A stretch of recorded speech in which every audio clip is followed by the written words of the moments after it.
They were born in chains, sold as boys, trained to obey. But they rose to command empires, defeat Crusaders, and rule Egypt for nearly 250 years. They were the Mamluks, the slave warriors who rewrote history. In the 9th and 10th centuries, Islamic rulers began importing young boys from the Caucasus, Central Asia, and Eastern Europe.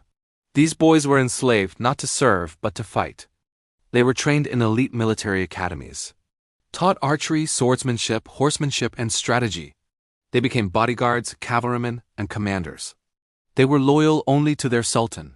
They were feared across the Islamic world. By the 13th century, the Mamluks had become indispensable to Egypt's defense.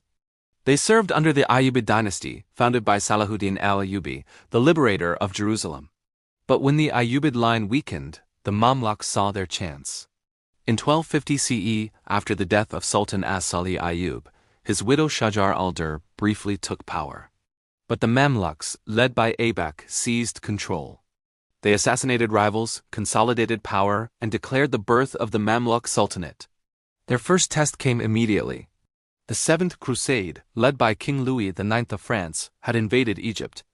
At the Battle of Mansurah, the Mamluks crushed the Crusaders. Louis IX was captured and held for ransom. Europe was stunned. The slave warriors had defeated a Christian king. But the Mamluks weren't done. In 1260, a new threat emerged: the Mongols. They had already destroyed Baghdad, ending the Abbasid Caliphate. They swept through Syria and reached Palestine. Their next target was Egypt.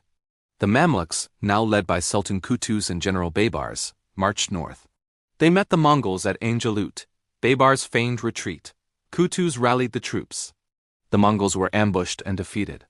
It was the first time the Mongol army had ever lost an open battle. The victory at Ain Jalut saved Egypt. It preserved the Islamic world.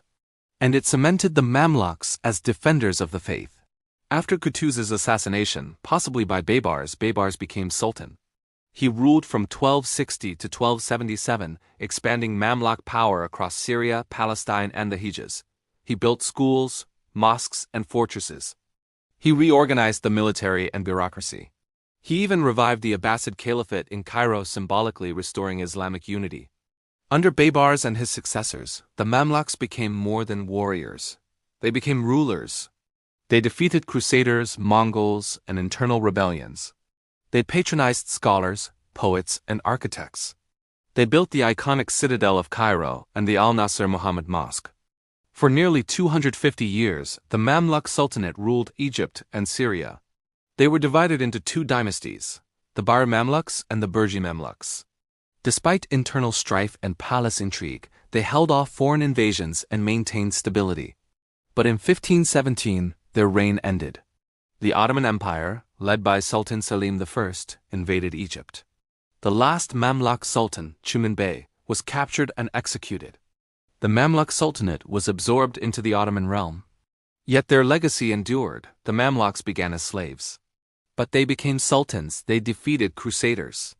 They stopped the Mongols. They ruled with strength, vision, and faith. Their story is not just about power, it's about transformation. About how discipline, courage, and unity can defy fate. The Mamluks didn't just survive history.